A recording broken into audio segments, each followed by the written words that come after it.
ओम शांति।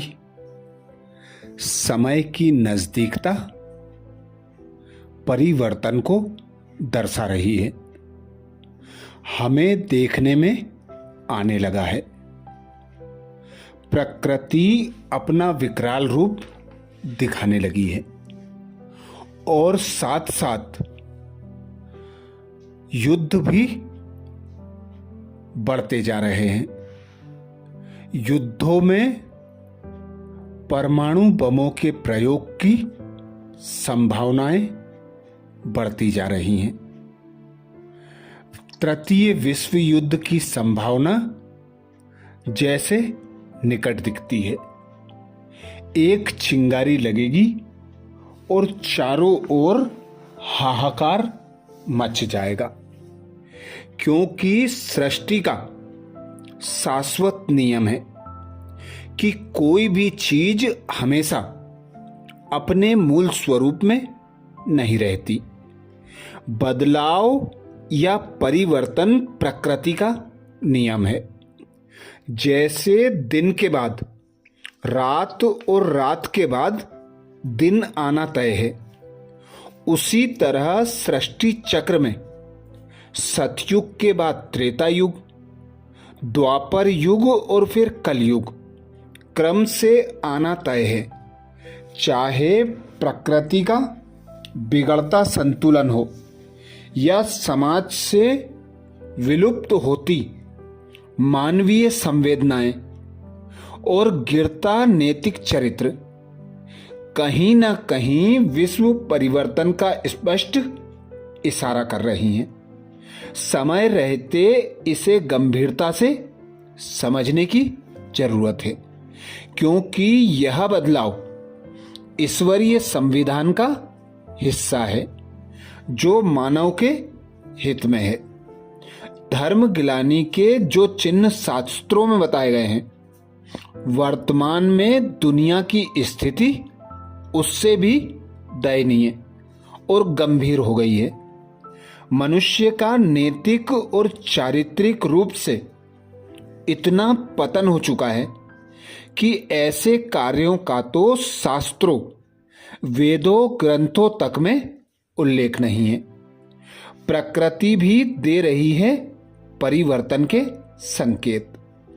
सृष्टि के आदि में प्रकृति अपने मूल स्वरूप सतोप्रधान थी। हर तत्व सुखदायी था। समय के साथ प्रकृति भी बदलती गई।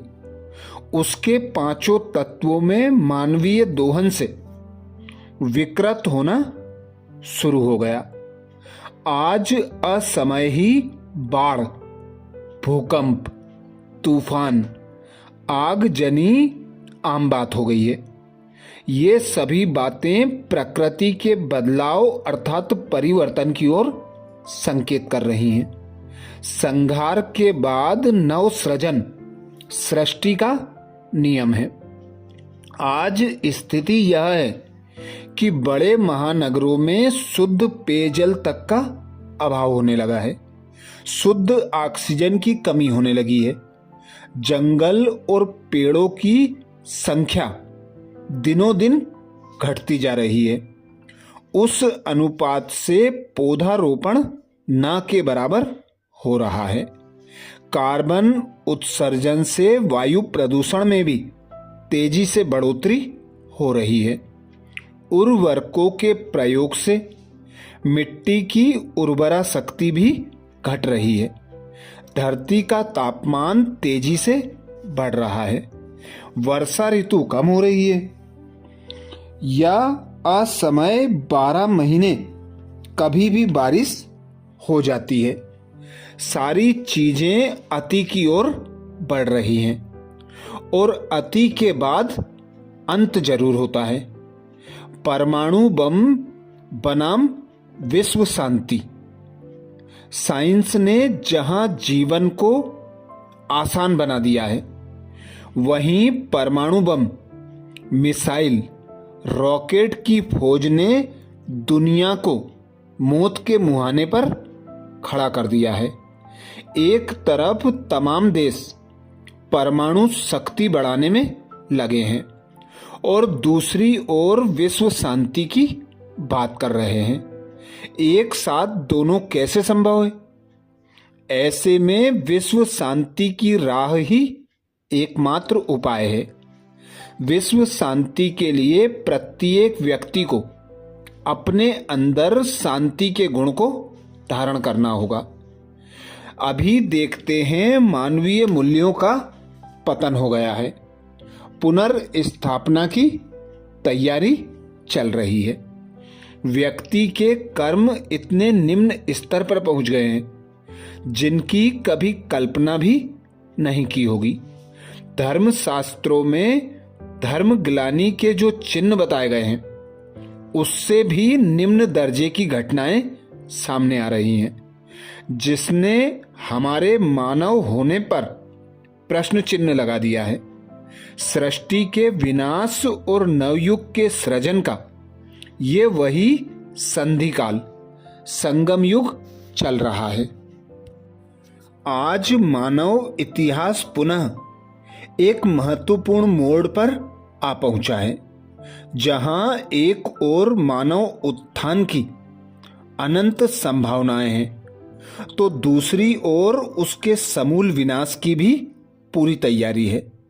विज्ञान और तकनीकी प्रगति दूषित मस्तिष्क वाले मानवों के हाथ का खिलौना बनी हुई है।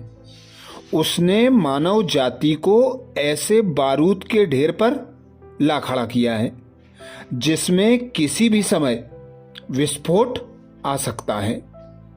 प्रकृति पर विजय पाने के लिए हर्षोल्लास में मानव इतना पागल हो गया है कि उसे स्वयं का होश ना रहा।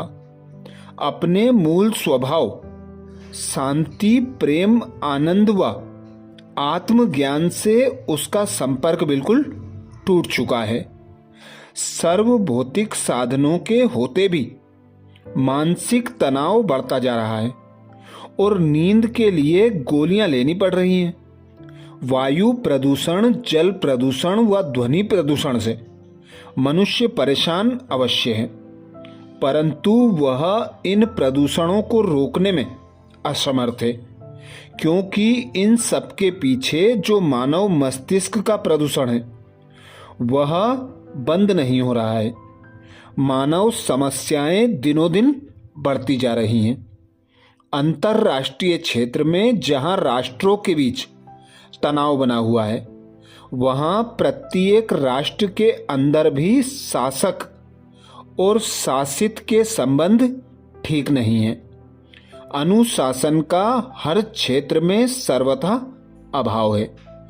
तनाव हर क्षेत्र की सामान्य बात हो गया है। इस प्रकार शिव परमात्मा के आने का यह अनुकूल समय है और वह आकर अपना कार्य कर भी रहे हैं। वे सबकी श्रेष्ठ तकदीर जगा रहे हैं। कहीं ये सुअवसर हमारे हाथ से ना निकल जाए। मनुष्य की वास्तविक उन्नति, कल्याण की क्रियात्मक प्राप्ति एवं आनंद की आध्यात्मिक अनुभूति तो शिव से मन को जोड़ने से ही हो सकती है। ऐसे में सर्व क्षेत्र की सर्व प्रणाली को श्रेष्ठ व सुंदर बनाने के लिए ही परमात्मा की जरूरत है। अतः हे मनुष्य, थोथी विद्वता की बातों को छोड़कर अपनी उन्नति और अपने आध्यात्मिक लाभ की बात सोचें और उस भाग्य विधाता परमात्मा शिव से रिश्ता जोड़ लें। तो अभी वही संगम युग है।